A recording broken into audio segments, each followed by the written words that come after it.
everyone is having wonderful weeks so far. Whilst we wait for everyone to join, please do get active in the chat. Let me know where you're joining me from, what location, what brand, bonus points if it's an exciting sunny location, as we are supposedly 1 month from the Great British Summer starting in the UK, but it does not feel like that in London right now, I can tell you that. But yeah, I'm Alexandra, I'm the content editor at Pion, and I'm going to be the host for today's session.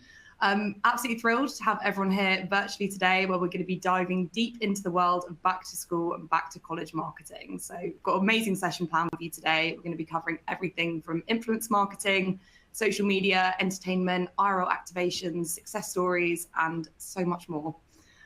So just a couple of quick housekeeping bits. We've got an hour for the session today. We've got a 45-minute panel discussion and then 15 minutes at the end for an audience Q&A. Don't wait till the end to submit. Please do fire them away as we go along, and we will do our best to get to them at the very end.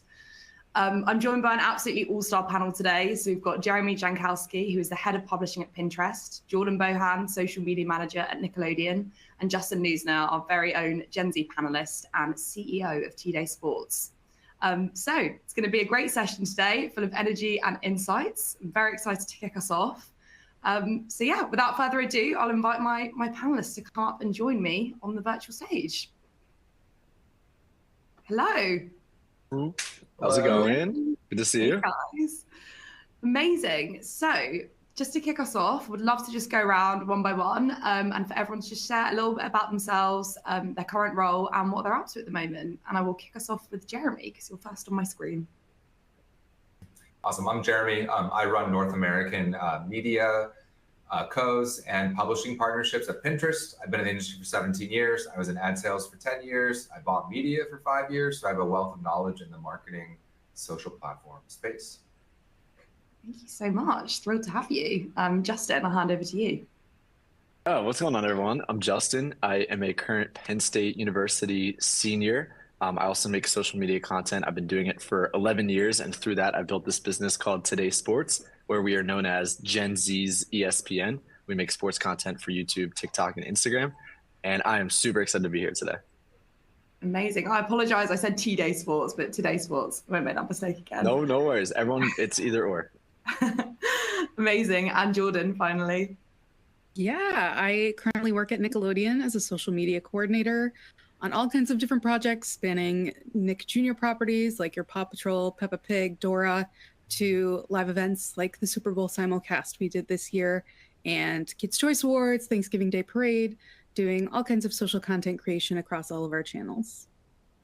Amazing. Thank you so much. Yeah, really thrilled to have you guys all here today.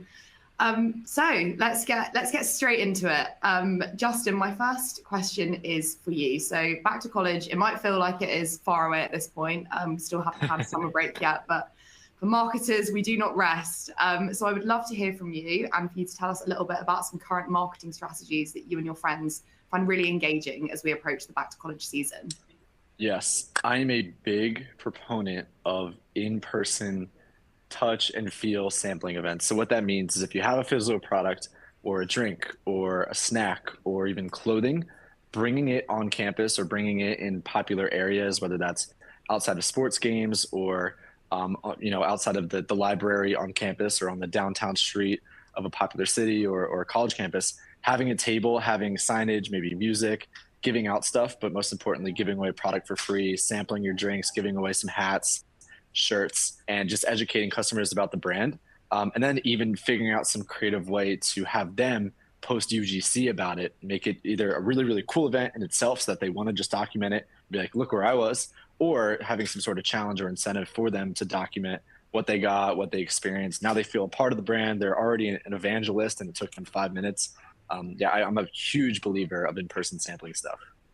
Amazing. That reminds me of when I was at uni in the UK, like Domino's is like, they're everywhere during like the Freshers Week that we have over here. And I ate an obscene amount of pizza in that week because it was free. So like every lunchtime I was like, right, I've got to go back and grab some more, save the pennies. Amazing. Thank you so much, Justin. Jeremy, coming to you next. So obviously in your role at Pinterest, I would love to talk about some key trends in media consumption amongst Gen Z that you've noticed. and any insights that you have around types of content and the format, so like videos, pins, or stories that kind of really resonate with Gen Z. Cool. Yeah, so I came over to Pinterest 3 years ago, and the reason I came over is when you look at social platforms overall from a marketing perspective, you really lean back in most platforms. So TikTok, Instagram, you really lean back for entertainment purposes. When you're on Pinterest, you're searching for something. You're there to actively do something. And so inherently marketing to an audience that's leaned in and looking for something puts you further down the purchase funnel. And so that's like kind of think the inherent value prop of Pinterest overall. The last year or two, we have grown from over 300 million global users to 500 million. That growth has largely come from Gen Z. So 40% of our audience is actually Gen Z. We're finding that they're thinking of Pinterest as a reprieve from a lot of the other social platforms. We're seeing that they're really planning outfits. They're using Pinterest to search and plan ahead of time. We actually sponsored Coachella this year because we see Gen Z actively always planning their Coachella looks on the platform. Our platform is made up, of course, of images, but then video is doing exceptionally well. When we think about video, it's not the talking head video from TikTok. It's really the video that teaches you how to do something. So styling a shirt, putting together your home, arranging your dorm. We have a big dorm activation coming out in August. So those things Gen Z is really consuming on the platform. But we think overall, because Pinterest is inherently positive, that Gen Z is really tired of a lot of the noise on other platforms, and they're really seeing a lot of benefits to scrolling and searching for things on Pinterest. Amazing. That's so interesting, like insane amount of growth, like firstly from Gen Z, but yeah, also really interesting what you touched upon around like social media usage. Like we just did a bit of research, and like I think last year, like TikTok was like the #1 social media that Gen Z was using, but now we saw like an 8% decline in it, and Pinterest has grown. So yeah, like fantastic to see young consumers really driving that. Thanks so much, Jeremy.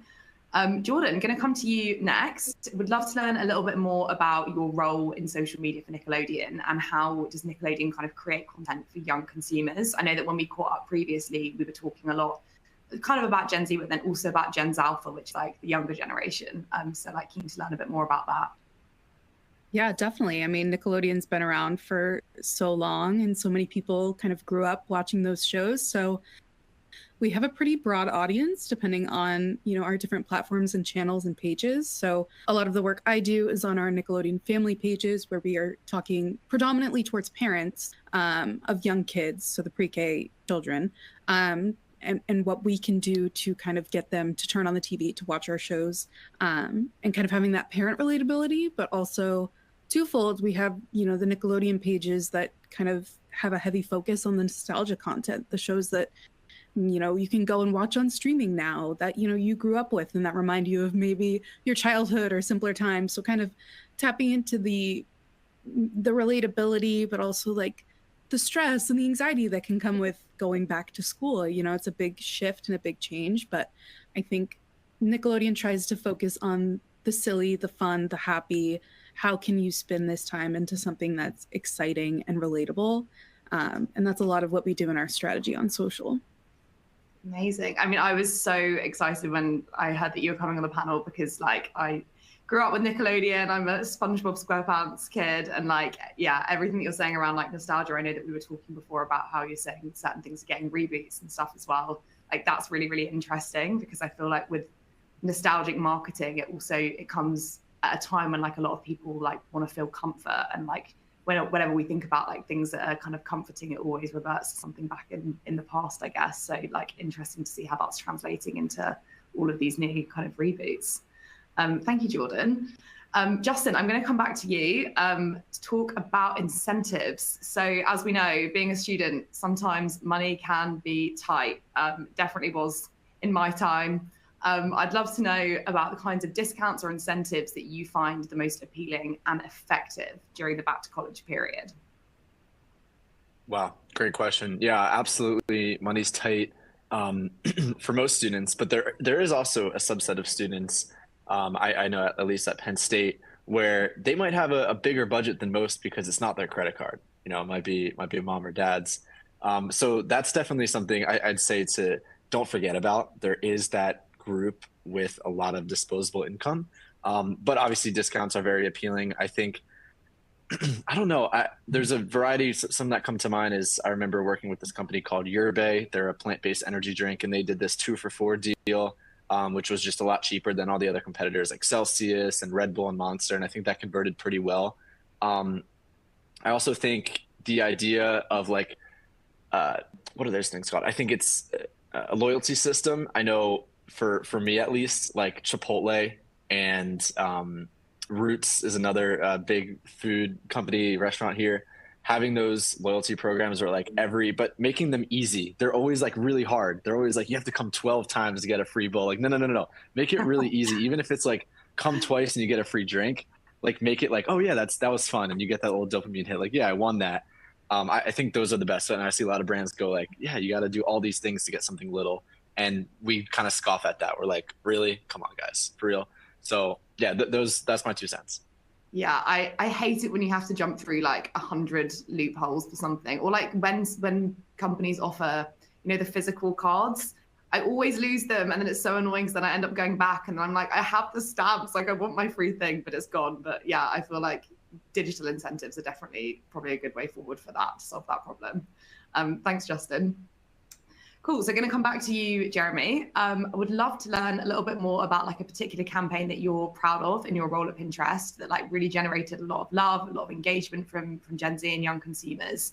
And again, if you have any like particular learnings from it as well. Yeah, so one thing, I'm actually going to the Shorty Awards tonight because we were nominated for an award for a collaboration we did with the Born This Way Foundation. And it was all around your experience coming out. And so it was a really good thing. And we blasted it out on the search landing page. If you go to Pinterest, type in something on the search bar, a big editorialized page comes up. And so we blasted on the search landing page. Lady Gaga tweeted it. Born This Way did an Instagram collaboration post with me. And it was a really good 360 moment. And it was promoting this mental health guide that they were launching. And it did really well because Pinterest was the right place for it because Pinterest is inherently positive. And so having that message of positivity and we're here for you really resonated well with Pinterest and Gen Z. Wow, that is insane. Like so much fun back there. So Lady Gaga was part of that. You're going to an award, like amazing. Yeah, that's insane. You say it so casually as well. I would be like, yeah, brimming with excitement. Fantastic. Thank you so much. Cool, Jordan, I'm gonna come back to you. I would love for you to share a couple of like successful strategies that Nickelodeon has used to integrate entertainment content into marketing campaigns aimed at either Gen Z or Gen Alpha. Yeah, absolutely. I think one of the big moments we had in the past few years was the Steve video. Steve from Blue's Clues did a direct-to-cam video kind of checking in on all of us that grew up watching him. And I think having that really earnest and genuine approach to content really resonated with audiences. And I think that's something that is missing a lot of time in marketing. It feels very ad-based. This person talk to you directly and be so earnest and so genuine really resonated, and that ended up being a huge successful campaign. In terms of, the newer generations, I mean, just even the way they consume content is so different than how I grew up. I grew up on cable TV and now it's all streaming. And the newest thing is YouTube. So a lot of our strategies there is putting our content on YouTube for people to watch. It is insane to see the numbers that YouTube has. It is starting to act more as a streaming service than as a social media. So really tapping into that, but also recycling, Reels and TikTok content and putting that into YouTube Shorts. I think being present on all of these platforms is really important because you are going to hit those different demographics. On Instagram, we have a lot of the younger parents. On TikTok, it's more of the Gen Z nostalgia approach. And then on YouTube, it's really treated more as kids channels, as streaming. So I think just hitting all of those different audiences in those different spaces is really important to grow and to reach all of those people. Yeah, definitely. It's so important to engage on the different touch points and kind of like linking back a little bit to what I was saying with Jeremy earlier, because when we did research into Gen Z social media usage, obviously TikTok has gone down, but in the US now YouTube is the most used platform for Gen Z, and then in the UK it's Instagram. So it's really, really interesting. But yeah, again, for younger consumers like Salfas, YouTube I feel like is just a huge a huge point. But yeah, again, would also echo that. That's very different to how I grew up, cable TV all the way. Thank you so much, Jordan. I've got another Could I question. say something? Oh yeah. Could I say something on that real quick about YouTube? I'll make it very quick. I'm very passionate about this. But YouTube is the only platform in my 11 years of experience where people have consistently came up to me and be like, I watch your videos. And I've had more followers on TikTok and Instagram than YouTube, but the community and trust that's built on YouTube is unlike any other platform, in my opinion. That's so interesting. So do you think it's like driving more, like, not more, well, I guess, yeah, more engagement, like as in people that more actually engagement that aren't just like scrolling past, like they're actually like sitting and like watching and like absorbing your content? Absolutely. More engagement, more sales. Think about it. Just like Pinterest. And I think that was a great point. And I only have really experience with YouTube, TikTok, and Instagram. So I'm going to speak on those three. But on TikTok and Instagram, you're scrolling and stuff comes up to you. And as the audience member, I have the choice whether or not I want to watch that piece of content after the first 2 seconds. However, on YouTube, I scroll and then I choose to watch by clicking. You know, it's very different. It doesn't come at me. I choose to watch it. So it's like, I want to do that. And I want to engage with that video versus like, I have to react to something that's like coming at me, if that makes sense. So I think YouTube, it's much more like, I want to watch, the views are more valuable. And of course, it converts so much better.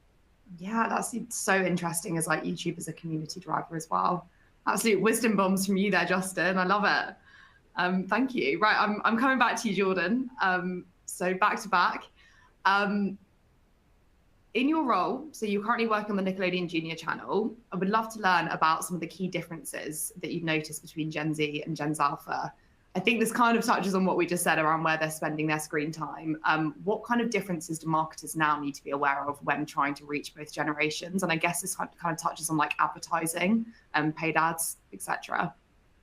Yeah, definitely. I mean, we heavily rely on our analytics team and looking at, you know, who's watching stuff where. And that's also how we differentiate between our brand pages and our franchise pages. Our brand pages are very, I would say, at least for Nickelodeon Family, are very general parent focused. How can we relate to parents? How can we add humor into those parenting moments? Whereas on our franchise pages like Dora and Paw Patrol, like those are truly fans of that specific property. And, you know, we're able to kind of tap into more of those, you know, niche moments. Like SpongeBob is very universal. Everyone recognizes SpongeBob, but only true SpongeBob fans are going to acknowledge and understand some of the inside jokes and things. So I think tapping into that and just knowing your audience and then using paid as well to reach a larger audience is hugely important. And also just meeting them on the platforms they're on. We've launched 3 TikTok accounts, I believe, in the past few months. So we've got Nickelodeon. We now have SpongeBob on TikTok, which is amazing. And we also launched a page for the Teenage Mutant Ninja Turtles, which is huge because that is a franchise that is also being revived and has been around a long time. So I think definitely tapping into those analytics and working with our analytics team very closely to know where people are and how we can reach more people. That's so interesting. 3 TikTok accounts. How are they all like what kind of content and like how are they performing? I feel like especially for the like SpongeBob and Teenage Mutant Ninja Turtles, they have like such a cult following that's like amassed like transpires over so many years because like they're like shows that I remember and the kids will be familiar with now today. Yeah, I think for SpongeBob we had a goal of 1 million followers in 6 months and we hit that in a month and a half, I believe. So that was very amazing to see that growth very quickly. And the Nickelodeon page is also interesting because of TikTok's algorithm and the For You aspect. We've done a couple tests, which are fun. And we'll do like the different generational things. Like if you're seeing this, these are the shows you grew up on. So we'll do one that's all cartoons from the 90s and then another one that's early 2000s and then like the 2010s. And it was also interesting to see which of those performed the best and got the most views and seeing, you know, a lot of our followers on that account were more, grew up with like the iCarly, the Drake and Josh, the Victorious era. So that's another key to be like, okay, that's performing really well. Let's post more content of those shows and those characters. So it's a very interesting platform to be on. Yeah, amazing. I'm gonna have to go check it out after this, definitely. Smashing it in your social media role. Cool. Okay, Justin, I'm going to come back to you. I think we touched on it a little bit earlier, just around like the current like economic climate. Obviously, there's a lot going on, cost of living crisis, student debt crisis. How has the current economic climate, including these two things, like influenced your purchasing decisions when you're buying back to college items, and also really conscious that a lot of the time back to college items might be quite like big ticket, like for example, like laptops or like important technology items that you might need? Wow, really good question. I'd love to chew on this for a little bit, but I'll give you my immediate thoughts. Someone actually asked me yesterday, they said, Justin, what laptop do you have? Probably expecting it's like 2024, because I do all my editing and business on it. And I was like, 2019 MacBook Pro. And I even realized, I was like, wait, what? 5 years ago? Are you serious? I think I've looked for longevity in products because personally, I don't want to have to every August, every July, have to buy like a new laptop or a new phone or new school supplies or new clothes. Like I haven't really bought clothes since like the pandemic at scale. I've kind of kept wearing that same thing. And I think that's maybe, I don't know if that's just me or Gen Z as a whole, but I think we're starting to look for more longevity. Maybe for men when it comes to clothes. I don't know. I don't want to speak for women there, but yeah, I look for longevity in products. Absolutely. Definitely. I mean, I feel like sustainability is a huge like thing for Gen Z, and like value for money, and also just like quality. I think like I'm definitely super conscious of it when I'm shopping now, that I'm like, if I'm buying something and it is expensive, I'm like, okay, well, is the quality of this actually good? Like compared to me spending, £5 on something that is going to basically disintegrate like after like a couple months wearing it. Like I think I've definitely got more conscious with it. But yeah, really, really interesting. Thank you, Justin. Jeremy, so I'm going to come back to you. Would love to learn about monetization strategies. So what kind of monetization strategies have you found the most effective for like publishing partners on Pinterest?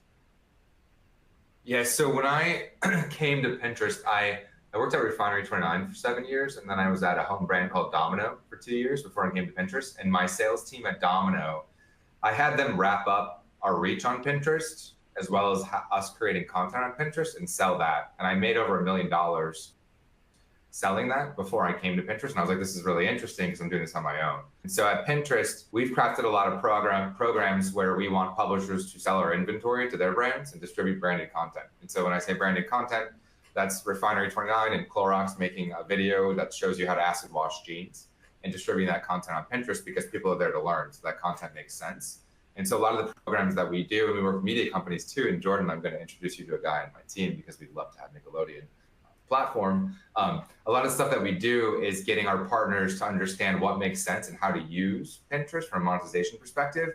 When we work with media codes, for instance, it's fandom, right? So we just launched a big Bridgerton wedding collaboration thing on Pinterest, and the fandom around wedding searches and people just loving Bridgerton is what created so much interest. We call it the story within the story. So it's not telling the story that you guys, that streaming platforms want you to tune in for, but what are like the stories outside of it? So you think about, and just like that, I want to know why Carrie is wearing X, Y, and Z and where it came from. That's the story outside of the story. And that works really well on Pinterest to drive marketing awareness for media codes. And then again, publishers, it's a lot of like getting them to sell their inventory. Publishers also use us to drive a bunch of traffic back to their website. And so some publishers will see up to 20 million unique visits from Pinterest, where we're just sending that traffic over to them based on them uploading an image plus a link and a little bit of copy about what it is you're searching for. Wow, insane. Like that's like Bridgerton and weddings as well. That's such a like interesting like partnership. Yeah, as well. now we have The Rings coming out. I was at the Netflix upfronts and they used Pinterest in their presentation of Emily in Paris because Emily in Paris outfits were trending on Pinterest. Because again, it's the story within the story that works on Pinterest. Yes. Oh my God, incredible. Thank you so much. I've got another question for you, Jeremy, not giving you a break. With your experience in digital and content publishing, are there any kind of key lessons that you've learned about Gen Z that you think are like really critical for brands to understand? And then a slightly harder hitting one, are there any examples that you witnessed where brands have missed the mark? Yes, I think these are related. I love Gen Z. I think it's the most real generation. It gives me hope and faith for humanity. I love Gen Z, and just like we were talking about clothing purchases, it's buy less, choose well. It's thrifted clothes. There's such a sustainability angle to what they do. But I think in even my time working with creators, the thing you have to do is be authentic. Like don't try to be something you're not. Don't latch on, everyone, Pride's coming up, everyone calls it rainbow washing. Like, do you really support Pride? Because if you really support Pride 365 times a year, throw rainbows all over everything. Like, don't be inauthentic. I think what's been interesting the last 5 or 6 years when a lot of these social media platforms came out, brands were just so used to putting their editorialized, beautiful TV assets everywhere. And they realized if I'm on TikTok, it's got to be TikTok content. It's got to be UGC, someone talking about using Febreze in their car. And it can't be this like over the top commercial. And so I think brands have recently done a good job of adapting their content to what makes sense for the platform, and not thinking you can run one asset against everything.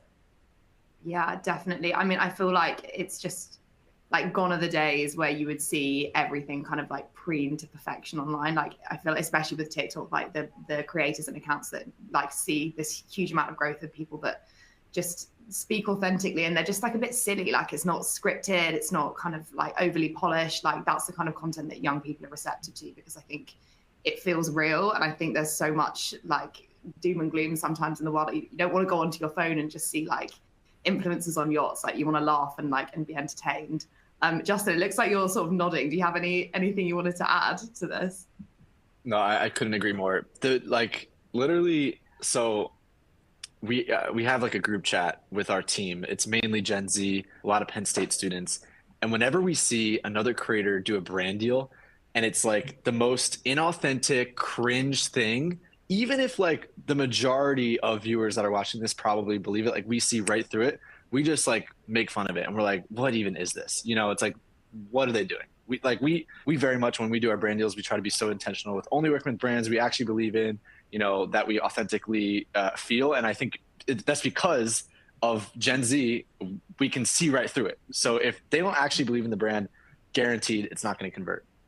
100%. I think also there's nothing worse than seeing an ad for a product and you can tell that the creator just doesn't care about it. And you're like, why are you like, I think I remember there's one thing I saw on Instagram, this was ages ago, but it was, I think it was actually a celebrity, but they just copy and pasted the email that they'd been sent by their agent and just put it into the caption. And it was like, why are you promoting, like you obviously don't care about this, you're looking for a paycheck. I think it's like, people, you're more convinced to buy into a product when the person that's sort of inspiring you to buy it actually cares about it or would use it as well. So it's probably, it's why UGC performs so well.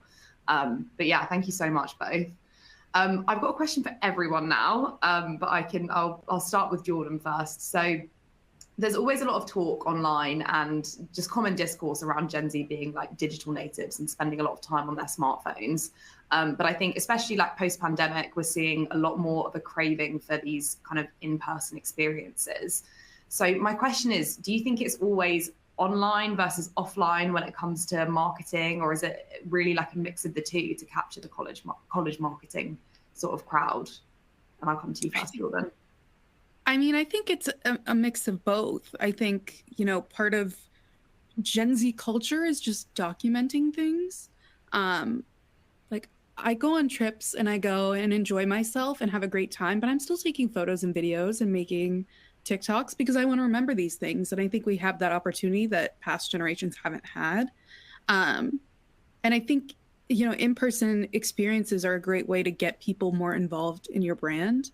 I think social media is so unique because it was the first place where people, like normal consumers, can engage with a brand that they really love. And that's like part of why I love social media marketing so much, is because I get to go in and talk to these fandoms and talk to these people that really love what we're doing already and translate that to in-person experiences. This summer with the reboot of Dora, where we are sponsoring like pamphlets and directions at different state parks and different zoos, and just implementing Dora into places where people already are and just having her show up in maybe some unexpected places.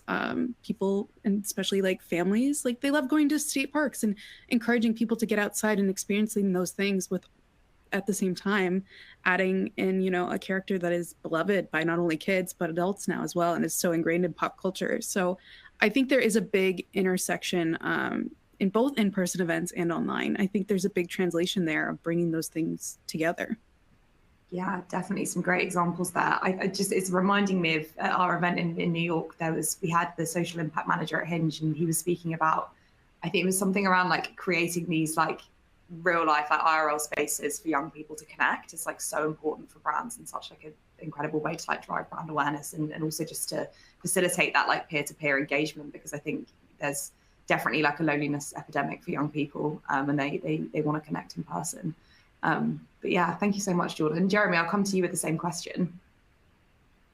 Yeah, so in terms of like, Pinterest is interesting because we've had a few publishers really use Pinterest for bridging the IRL into the digital world.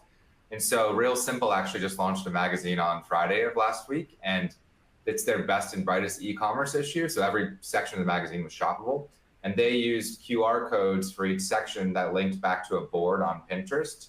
And so if you loved this section that was maybe on like the best and brightest for your bathroom, you could scan this QR code, follow the board, you stay within the magazine, you come back and shop the board later on. And so we're finding that a lot of our partners use Pinterest as a complement to their in real life experiences, because you can just save the board and go back to it, versus a lot of these like e-commerce experience where you're scanning each QR code and you're deciding right then if you want to put in your Amazon cart and buy it. And so a lot of people are loving Pinterest because it doesn't take you out of the experience and you can come back to shop it. And that's a big focus for Pinterest, is really to close the shopping funnel. And so the distribution is going to start favoring checkout links where you can physically buy things from different retailers.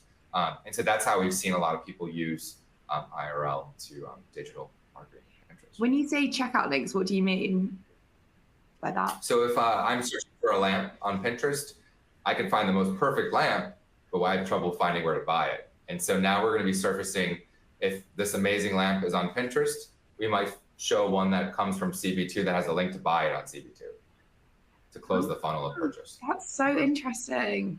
Amazing. Yeah. Thank you so much. Cool. And then Justin, I'll come to you finally. IRL versus online. Great question. I think IRL always wins. Like I said earlier, in person, touching and feeling and experiencing it. I mean, online, I see so much, so many different advertisements, pieces of content. But when I'm just walking downtown or walking to class or whatever, and there's like something that's fun, like that's content, that's an advertisement, I'm going to remember that. I'm going to engage with that. I'm probably going to spend more time on that, maybe anywhere from 3 to 10, even 20 minutes with that thing, versus online. It's probably going to be not as deep of a relationship and a little bit less time. So I'm team IRL. Amazing. Thank you so much. It kind of leads me to my next question, which is for you, Justin. It's around social media. So what kind of social media platforms do you and like your friends use most frequently for discovering and engaging with brands as we lead up to the back to college period? I think YouTube and Instagram are the two most popular for my demographic, which is like 18 to 24-year-old males. I think those are the most popular. TikTok is starting to kind of lose a little bit of traction, but still is a heavy hitter. And then this is very, very, very weird and a little bit of a hot take. But as we start to look for internships and build our personal career profiles and look for jobs, I think LinkedIn is like so underrated for building a brand presence because it's so open. It's such a blue ocean. You know what I mean?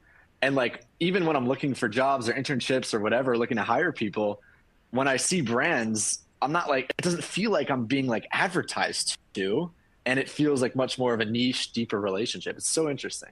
That is so, I was literally talking to my flatmates about this the other day. I'm finding myself more and more just scrolling through, I like literally like social media, and I was doing it the other day and I was like, what am I, should be on TikTok, or should be on Instagram or something else. But yeah, I relate to that. Jordan, it sounds like you do as well. Yeah, I mean, LinkedIn, I agree. It kind of started out as this super professional space, and I think it's evolved into something where you're able to be yourself and create a brand. It's literally the place I've been able to find all of my jobs, including my role here at Nickelodeon. And it's also just somewhere I can stay tapped into what other people are doing. I'm connected with so many people in this industry, whether it's on the social media side or entertainment, and I just learn so much more on there, I think, than I do on any other social platform. And you kind of get to learn the behind the scenes of some campaigns that you see on those platforms. So I am team LinkedIn 100%. Jeremy, I've got to ask you, are you team LinkedIn?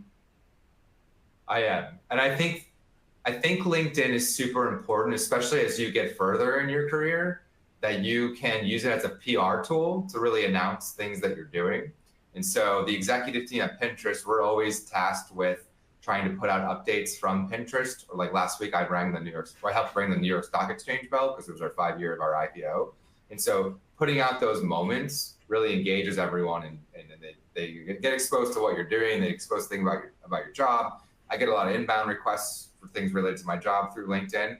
And I think when you're younger, it's very important to start building that presence. I always laugh because I feel like if you're a C-suite, you just post things to LinkedIn all day long. So I think you have to be a little bit more careful about it. Like the over posters, I'm like, are you actually working? And so I think carefully posting on it. But I have seen in LinkedIn a couple of years ago made a push towards getting creators on the platform and really putting in thought pieces. And I think that's where we've seen it change from being this like uptight professional environment to talking about, sometimes you talk about a little more personal things, and you broadcast and use it as a PR tool. That, and then I love Instagram. I use that as a PR tool as well. And then to bring it back to Pinterest, we just launched something called Instagram Account Claim. And so we worked with Instagram over the last couple of years so that you can hook your Pinterest up to your Instagram. So every time you publish to Instagram, that content, that video, that tagline, copy, all of that gets ported over to Pinterest, and the link goes back to Instagram. So it'll help juice your Instagram. And so the bandwidth constraint of publishing to Instagram and Pinterest is covered off on. But I think it's really important for me. I use LinkedIn and Instagram as a PR tool. Yeah, interesting. Thank you so much. You just touched on creators a little bit there, Jeremy, which segues me very nicely into my next question, which is one for both you and Jordan. So let's talk about creators and influencer marketing. Would love to learn a little bit more about some of the shifts that you've seen in the influencer landscape in the past few years. And then adding on to that, what best practices would you advise brands looking to collaborate with influencers kind of as we approach the back to school season? And I'll start with you, Jordan. Yeah, I mean, we use influencers a ton here. We have a group that we call Nick Family Insiders. So it's a group of smaller parent creators that we solely just gift PR packages to and invite them to events. So it is non-paid content. It is purely just a gifting kind of relationship. So that's amazing to just have those consistent people to work with. But on the flip side, when we have larger campaigns, we work with the larger Paramount influencer marketing team, which is amazing because they have all kinds of relationships with different content creators and different agencies and things. So when we have something coming up, we kind of go through a big meeting with them and talk about our goals. And I think the big shift we've seen now isn't just going to the person with the most followers. I think that was a trend for a long time. And now it's more so what makes sense for our brand, what makes sense for this campaign, who's going to reach the audience that we want to talk to. I mean, working in social, I'm on social all the time.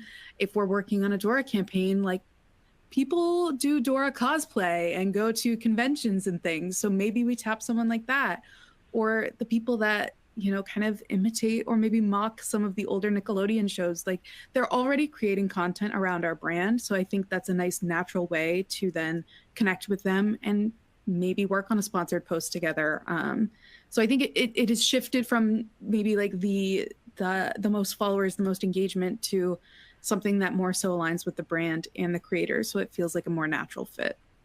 Definitely. And I think it's so true about like follower size. It just isn't everything, because I think especially when you're saying like micro influencers, they've really built these like dedicated communities, and that's so much more powerful than someone who has like a bunch of followers that they're just not really engaging with what that creator is putting out there.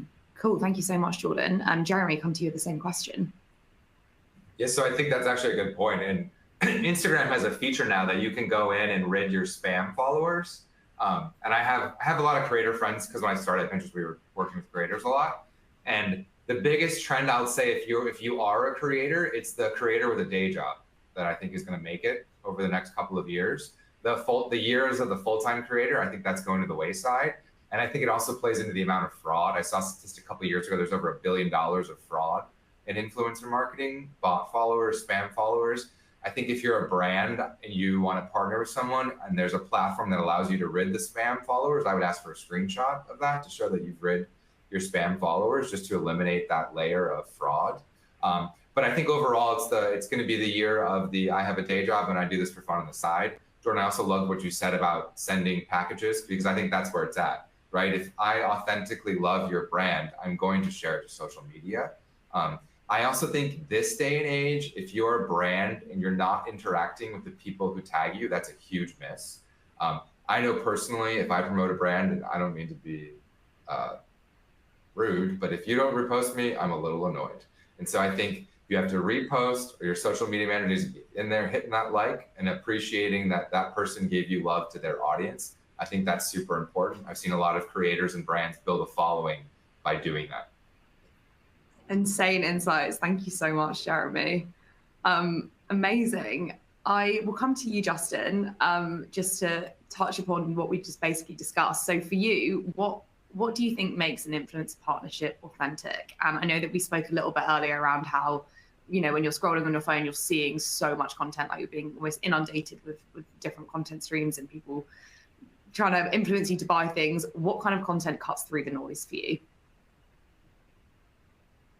I think I find it always cool when a creator or brand engages with another brand. They're posting content about it kind of for free, and then they end up partnering with them. And it's like, oh my goodness, we made that happen. This is a dream come true. As you guys know, I've already used their product before I was even paid. I think that cuts through the noise. And I think those are the most effective campaigns. Amazing. Thank you. I'm also intrigued to ask as well, because I was just thinking about this. Have any of you been on like TikTok Shop or like and been influenced to buy something from like just seeing it on like a creator advertising it? Because I was just thinking about something the other day that I saw, and it was like a UGC video that creator did, and she just looked amazing in this dress, and I saw it and she was talking about like the material on it, and just from seeing it alone I was like, right, I bought it. Anyone fallen guilty? I think for me, I have to authentically trust them. Because I think, like to know it, people get affiliate links. I have to really trust that you endorse this brand. I caught one influencer creator partnership that I loved on April Fool's Day, and it was Velveeta Cheese worked with Julia Fox, and they launched cheese colored hair dye. I actually have it because it worked. And I thought it was an April Fool's joke, so I clicked the link and bought the Velveeta cheese hair dye from Amazon, fully expecting to get a haha, this is a joke. And then the hair dye arrived in the mail. And I thought that was such a successful and interesting collaboration. And if you click Velveeta's page, they've been doing really interesting things over the years where they made like a lip ring that's like cheese sauce dripping down your lip, but it's chrome and it looks cool. So they've been really like edging up their brand. And I think that creator partnership mixed with it being April 1st was really interesting and exciting to me. And it was authentic because Julia Fox was really known for like out there style. Yeah, I feel like she wouldn't do a partnership if it wasn't something that like was like suited and like, yeah. And also real life case study, the hair dye looks great. I've been rocking it for a while now. Amazing. Yeah, I would love to share an example. I've been influenced in the sports niche by this company called TickPick. They sell sports and concert tickets with like no hidden fees, which is definitely big because I always get very upset whenever I go to buy a ticket and then there's like $300 extra fees. And I'm like, well, I just wasted so much time. But I saw a bunch of their ads kind of, and I also just love the vibe of like their branding and who they were working with. And so the past few times I went to sports games, I went to a baseball game a few weeks ago. I went to WrestleMania.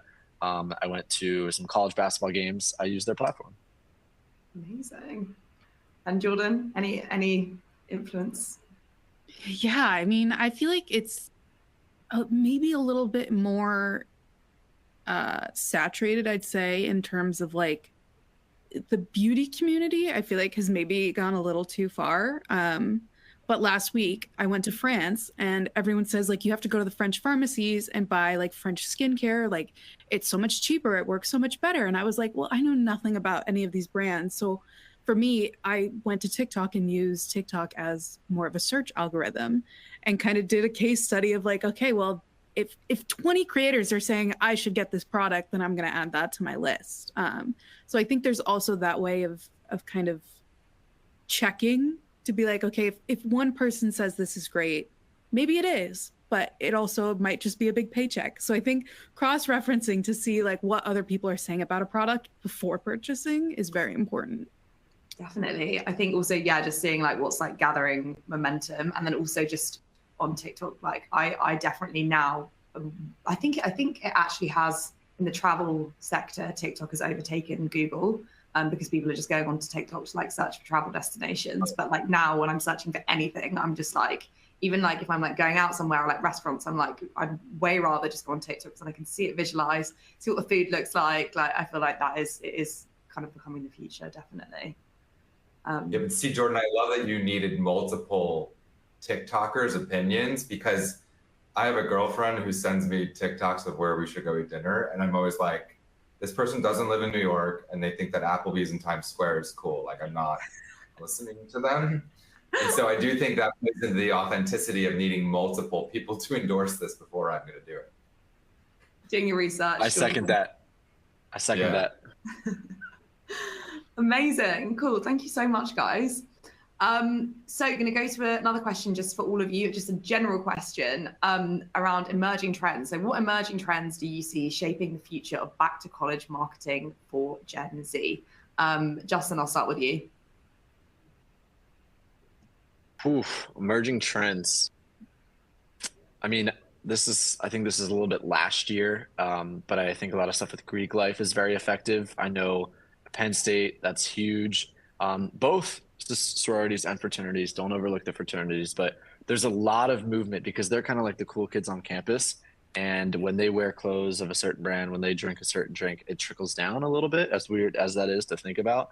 So, and as much as I'm not a fan of Greek life, honestly, I think it is the most effective when it comes to emerging trends that I've seen, as well as, like I mentioned before, in-person samplings, having cool kids on campus, whether that is Greek life or maybe like the local influencer, do an event, do samplings every week, downtown, on campus, on a busy street. I think that's definitely an emerging trend I've seen more and more over the past few years. Interesting. So when you say like Greek life, is that, pardon me, I'm from the UK, but does that mean as in like brands doing partnerships with like sororities and like frats? Like, is that a thing in the US? Yes, it's crazy. It's like a huge thing. Yeah. And there's a lot of UGC that comes from that, and they host weekly parties with hundreds of people. Like I said, I honestly hate Greek life, but it does work. Wow, that's interesting. Yeah, I didn't even really have anything that similar in the UK, but yeah, definitely very interesting. Thank you. Jeremy, I'll come to you next. Yeah, I think it is an interesting conversation around that topic, but I actually had a brain. Can you say the question again? I'm sorry. I'm trying to. Yeah, of course. As an emerging trends that you see shaping back to college marketing. Yes. Okay. Sorry. So there's a company called Her Campus. I don't know if you've heard of them, but they have ambassadors across all college campuses. They do a big research project every year. Though I work at Pinterest, this is probably biased. They showed us research that showed Pinterest is the third most used app by college students right now, which blew my mind because obviously Instagram, TikTok first. And so I'd say an emerging trend is using Pinterest. And we're finding that the kids love Pinterest. And one thing we developed that's coming out in the next couple of weeks is we developed something called board preview. And what we noticed was that Gen Z was curating a board on Pinterest and then using the screen record function on their phone. And they were scrolling through their board and then putting that video on TikTok and putting that video on Instagram. And so this new tool that's coming out, you'll be able to press a button. It takes all the images and videos from your board and it produces this beautiful video that you can then share to Instagram stories. You can share to TikTok with a link back to your Pinterest board. And that all came from us observing Gen Z using Pinterest in that way. Another thing we launched is something called collages, and that Gen Z loves collages. And you can go into Pinterest and you can chop up different images and create a whole collage out of the pins that are on Pinterest. What's cool about the collage is if there's a lamp in this collage, I can press and hold it, and it'll bring me back to the original image that came from. It'll also make recommendations of where to buy it. And so my big trend is, I think, Gen Z and college kids using Pinterest. Wow, thank you so much. Expertly handled. I love it. And Jordan, coming to you last. Yeah, I mean, I think in terms of, marketing for television and entertainment, just based on release schedule, it's always like fall and spring. So even just promoting new shows, but I think a large part of our strategy is that, you know, back to school can be so exciting and so new, and some people can be really excited by it. But for some people, that's a really hard and stressful time, and a big change and transition for them. So I think in a lot of our content, we try to lean into some of the more heartfelt moments of like, if you're stressed out, like you can go back and you can watch these shows that you grew up with and kind of relax, or take a night off from going out and hanging out with your friends and just stay in your dorm and rewatch some old things or watch some new content. I think a big part of it is sampling clips on TikTok. I mean, now you can go on TikTok and basically watch an entire episode of a show, just divvied up into like 10 separate clips, which is wild. So even leaning into that trend of kind of sampling our content and giving people a taste of what these shows look like outside of a curated trailer, and just pulling moments from these shows and movies. Yeah, definitely. Amazing. So about 9 minutes to go. So we will move. Oh, sorry, Justin. Did you have something to? Yeah, quick point on emerging trends. I also love brands that are really good standalone, like when you see them in a store or whatever, that have very unique, innovative packaging that like feels targeted towards Gen Z. Like it's very simple, maybe colorful, or very like maybe even like 80s vibe retro type thing. I know that's a little bit outdated, but I know brands like Liquid Death and Slate Milk, like they have very innovative packaging that just feels different and it stands out and it feels very Gen Z. And I think and even like Prime, I think we love to we see it and it gets our attention in the stores, especially if we've seen it on social. And I think that converts to sales.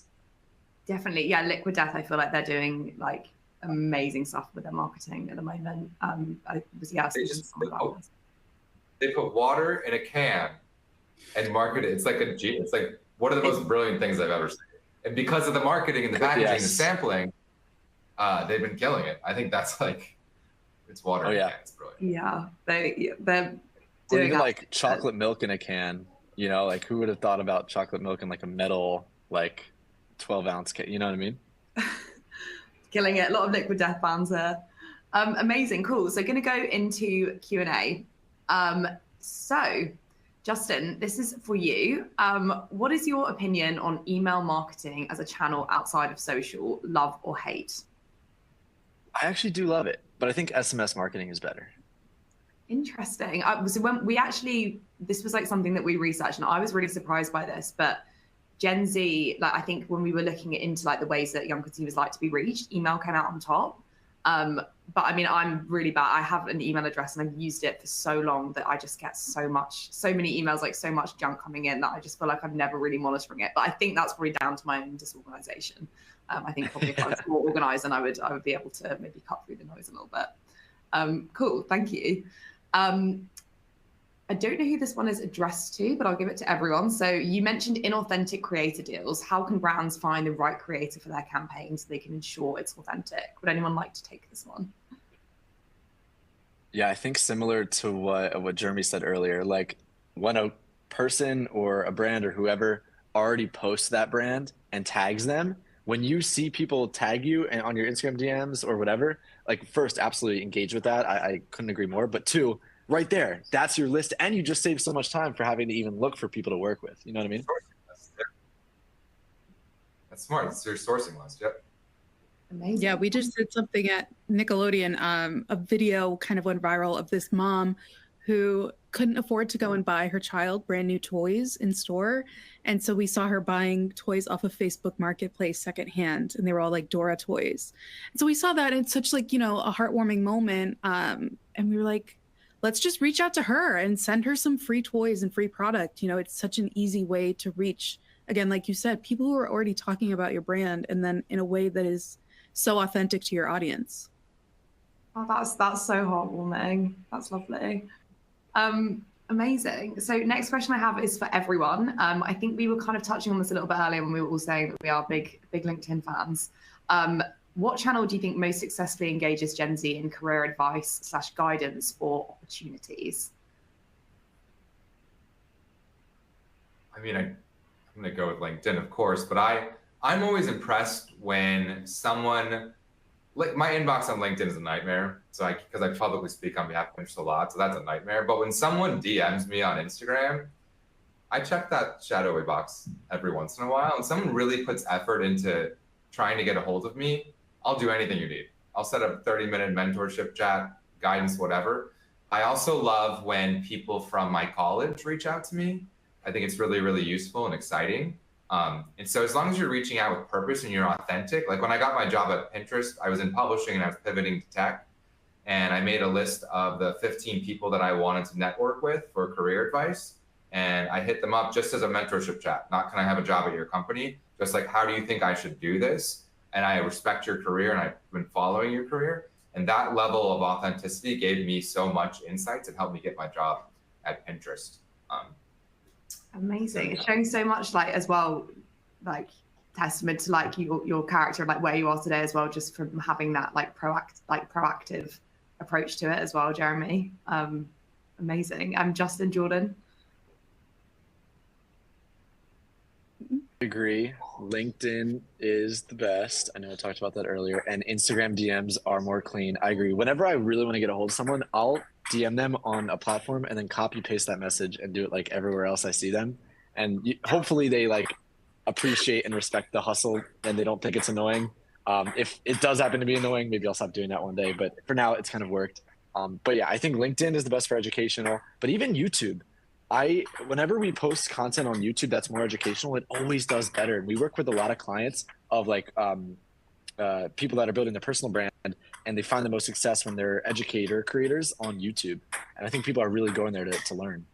Yeah, definitely. And kind of like what you were saying earlier as well, people that are going onto YouTube to watch these like longer form videos, it's because they're like genuinely interested and they want to get something out of it. They're like a lot more engaged. Yeah, thank you, Justin. Jordan? Yeah, I mean, I would hop in and also say TikTok. I think specifically in the entertainment space, I feel like it can be a little bit of gatekeeping. It is notoriously hard to get a job in entertainment. But I think the people that work in entertainment genuinely do really enjoy what they do and care about what they do. And I've learned a lot through TikTok and smaller TikTok creators. Like you said, like the people with a day job who just do this on the side for fun, seeing how PAs go to set and what their day on set looks like and just documenting that. People who talk about their career journey and just how they got to the job that they have. I think we're seeing this new level of authenticity on social in all aspects. And I think seeing people on TikTok just talk about their day to day. Like there's a girl that I followed that worked at Sony Pictures, and she would post a video every time she worked on a new movie campaign. And she had a little cork board in her apartment, and she would cut out a picture of the movie poster and put it on there as just like a little accomplishment thing. And it was just so authentic and original and so sweet to watch that you're like, I want to root for this person. Like they care so much about what they do. So I think whatever niche and thing you want to do, there's definitely a space to find people who do that and to learn from them on all platforms.